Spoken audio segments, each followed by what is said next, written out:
them drafting Rocker 10th overall, which I think was was a slam dunk pick. I think. It was crazy that happened. Yeah, it was amazing. He fell to them. He was supposed to be a top 5 pick, pretty consensus. He was thought of as a top 5. We've seen that before. Yeah, he was thought of as a top 5 player in college baseball. Right.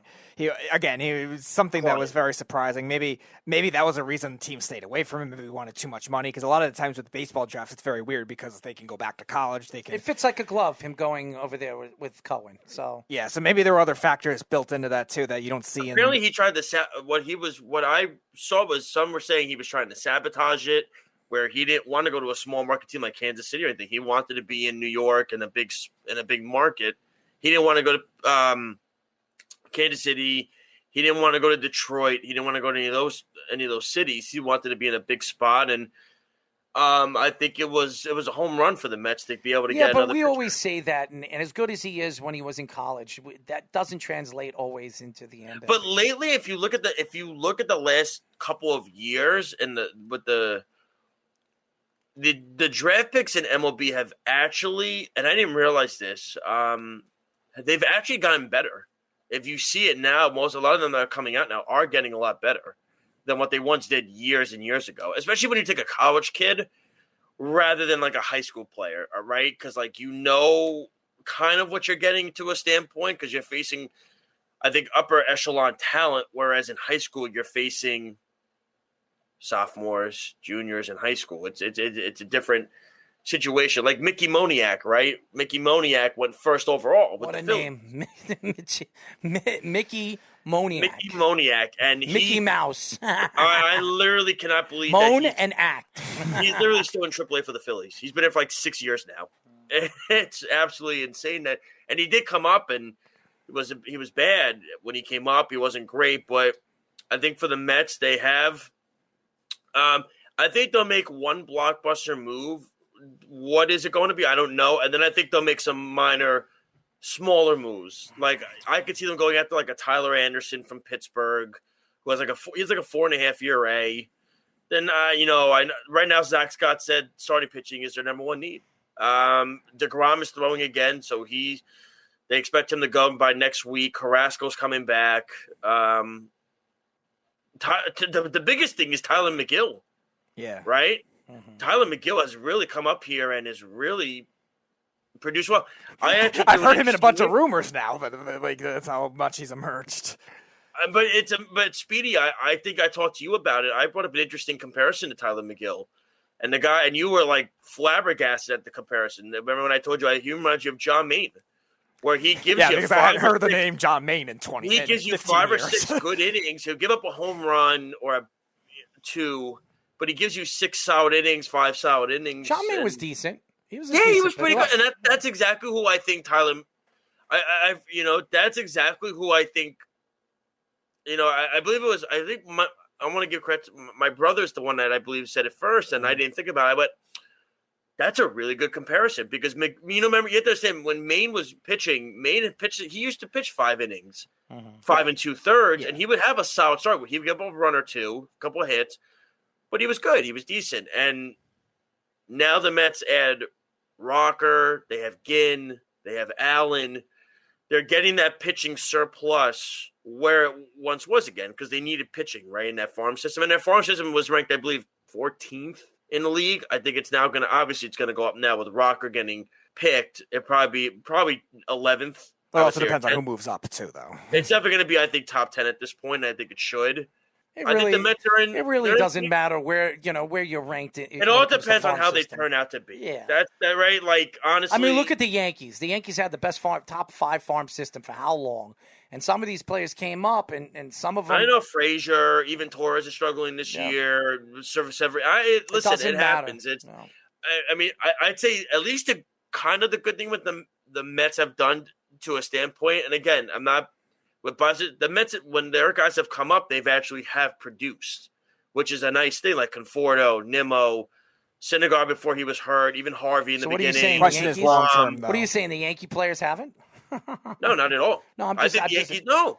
I'm talking about teams like the Phillies, teams like the Mariners, those teams who have using the Mariners as an example isn't exactly a good idea because they've been stunky I think for years. Clint Frazier's time with the Yankees is over.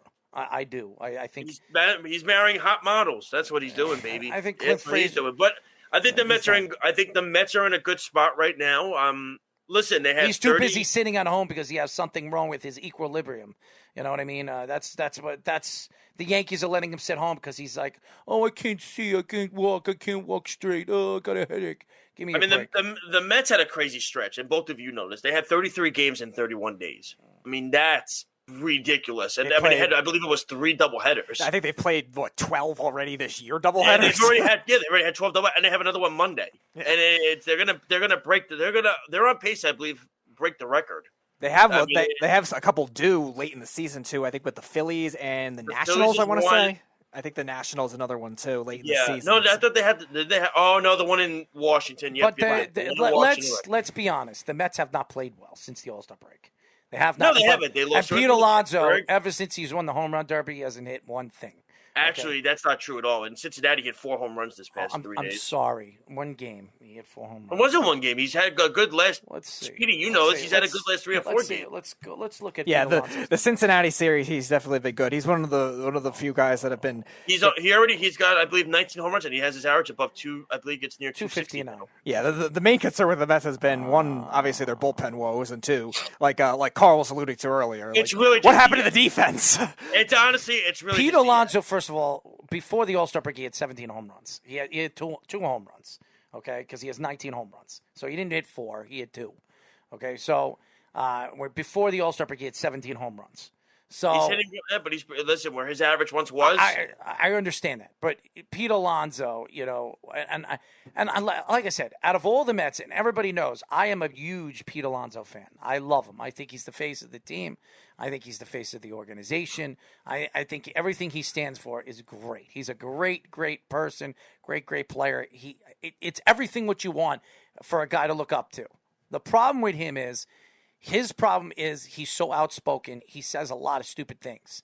And he did it with the whole Lindor thing, even though Lindor got what he wanted. Then he speaks up at the All-Star game that he's the best power hitter in baseball. And what, he's on drugs? I mean, what power hitter did he hit against in that whole thing? Oh, Ohtani? That's about it. I mean, there's nobody in that thing that really stuck out like a sore thumb, okay? Give me a break.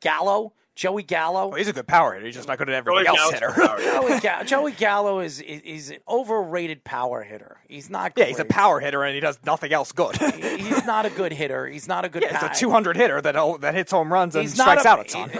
Pete, first of all, Joe. Let's look at Joey. I don't have his thing. Joey Gallo is not as good a power hitter as you think he is. Okay, and the guys that you would think, the John Carlos, the Aaron Judges, the Vladimir Guerreros. These guys didn't enter in these home run derbies. So for him to come out and say that he's the best power hitter in baseball, I think he needs to. No, I agree with you on that. But to be fair, he did beat Vladimir Guerrero in the home run derby. That's fine. Last year, did he beat Aaron Judge? Did he beat John Carlos? Judge never wants to do it. Why would he? He's got oblique problems. Okay. But he's hit the got more than oblique problems, possibly. He might have had COVID issues. Yeah, well, but thank God he didn't spread it at the All-Star game. Aaron Judge is having a great year. He really is. It's not Aaron Judge's fault that the Yankees aren't winning. Okay, it's the whole team as a whole. And like I said, I was telling Speedy after during the break, I look at the Yankees right now. If Corey Kluber comes back, Severino comes back. And that's 2 pitchers that are very important to that pitching staff. And you have Garrett Cole that's starting to pitch very well. You got 3 reliable pitchers. You can go on a winning streak where you can win 10 games in a row and get right back. They're only 4 games out of a wild card spot. You don't want to play the Yankees if the Yankees have these guys come back. And if Brian Cashman makes a trade at the trade deadline that could really solidify this lineup, maybe bring in a Javier Baez or somebody like that, I mean, this team is playoff bound. Now, I think there's a lot of problems with the Yankees. The Yankees are about to have their busiest offseason in a very long time. I think it's going to be a very busy offseason. I think the Yankees are going to have to decide what they're going to do with some players. I'm talking about Gleyber Torres. I think they're going to re-sign Aaron Judge. He's the face of the team. He's one of the faces of baseball. Anybody that thinks that Aaron Judge is just going to be let go by the Yankees, I don't see it. He's not making more than $180 million. But Aaron Judge is going to get paid, and the Yankees are going to pay him. So it just, to me, the Gary Sanchez of the world, I think they're going to have to decide what they're doing with Gary. I think Clint Frazier's is gone. Clint Frazier's gone. I think Gio Urshela is gone. I think they're going to start to move forward with bringing in and solidifying this team, because if they get knocked out and the Mets make a run this year, even if they don't win and they make a run this year, and the way the Yankees farm system is set up, which I think they're ranked 16th in the league right now, and from all the way from 5 to 4, they were one of the top farm systems in baseball. And they had a very good draft too, by the way. The Yankees definitely did very well in their draft. They brought in another shortstop. It doesn't make any sense, but they brought in one of the best rated shortstops in this year's draft. They have 2 of them in the last 4 years. Makes no sense why they're going that route. But really quick, by the way, shout out to the Padres and the Nationals for everything that happened the other day. I said that already. Was, and I actually reached out to Alex after to ask how Charlie was doing and everything like that. I mean, the fact that happened, first off, should never happen. It was related to gang violence. Thankfully, nobody passed away. People were shot. They were looking for you. They were looking for you. Listen, I mean, you're wearing red. For me, then they got blood. Are you a blood? I don't know what kind of gang they were looking for. I don't ever think I've even spoken to a person in the gang. Are you a blood, buddy? Do we have to take care of you one way or another? I don't know, man. I'm starting to worry about you. Oh no! They brought. Errol, are you implying that's the reason he fled to St. Martin? Probably. They brought this freaking guy in, and Chapman? I have my fans. Oh, this game's over. Could you relax? You with this freaking. I swear, I think Tyler's possessed him somehow. He's bashing Aaron Boone in ways Tyler would. Speedy, you're a Met fan. You should want the Yankees to blow the doors off the Phillies. Oh, I agree. I'm just saying, the way you're sounding about Aaron Boone is very Tyler Harrison-esque right now. Because first off, Speedy, let me ask you this question: as a strategic manager, if you're in the game, bases loaded, 1 out, and you have Zach Britton on the mound, are you going to take him out for a guy that has a 10 ERA? No, I didn't say I would either. I'm just saying. It seems like Tyler's possessed you. No, there's something I learned. When the bases are loaded, you never change pitchers. Whatever Hal Steinbrenner does in the offseason, I do believe that if Aaron Boone does not get this team over the hump this year, I'm talking about making the playoffs, I still think Aaron Boone is gone. I don't know if that's even happening. I do. And if they don't, they'll bring in an assistant coach or assistant manager on the bench that'll probably take over for him one way or another. So I do believe that Aaron Boone is starting to. I don't know if he could even survive the offseason. The fans might burn down Yankee Stadium if he. No, I don't think there next year. I'm not even joking. Dude, the Yankees are 4 games out of a playoff spot. Come on. But, yeah. They're not.